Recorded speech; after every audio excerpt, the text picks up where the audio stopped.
Thomas had announced that all natural law has as its base mathematics, he probably would have been hauled up in front of the Inquisition. Newton could get away with it because mathematics had developed to the point that it had power. The laws of motion were useful to people who were firing guns. In other words, without Newton's law of motion, it was very hard to aim a cannon accurately. Newton was also a deeply religious man who saw no conflict between his science and his belief in a divine being. Newton came to believe that the Bible contained a secret code that, once deciphered, would foretell the future. He worked feverishly to devise a mathematical formula to crack the code he was convinced lay hidden in the scriptures.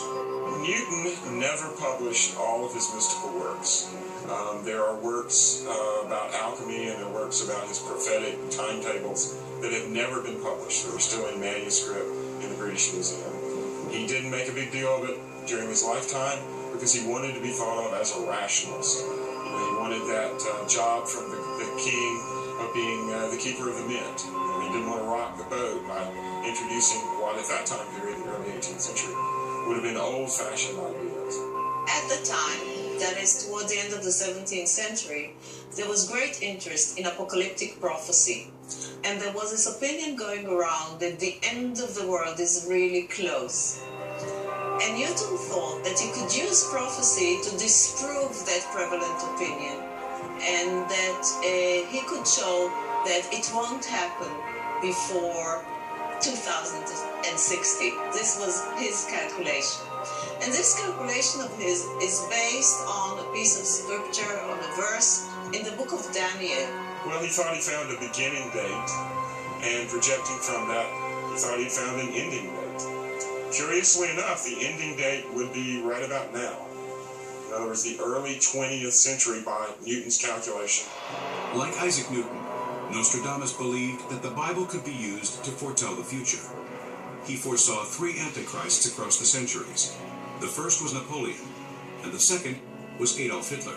If you look at Napoleon and Hitler, you can see that there are massive similarities, not in technique, not in idea, but in what they want. Ultimately, power is what the Antichrist wants. And it's secular power.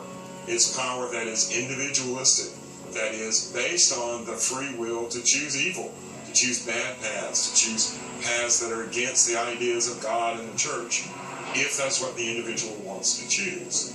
And we see that very clearly in Napoleon. And we see it again very clearly in some of Nostradamus' quatrains about Napoleon. When we get to Hitler, we see almost a mad beast, someone that the whole world has to unite to put back into his cage. When we get to the third Antichrist, we're looking at a culture clash, a war not just of city-states or empires, but a war of religions and cultures for the very soul of mankind. While Nostradamus was vague on whether man could survive the arrival of the Antichrist, he did point to a coming event that will be disturbingly decisive. In one of his quatrains, quatrain 1074, he mentions very specifically that soon after the turning of the 7th millennium, which is any year now, that there will be a major disturbance.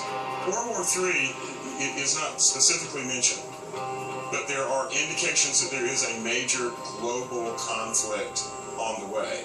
As if to emphasize the peril, the image of a major encounter is a theme Nostradamus repeats over and over again. Dr. Buena de Mesquita, too, has issued his own chilling prediction regarding the prospect of the war to end all wars, and possibly the existence of mankind.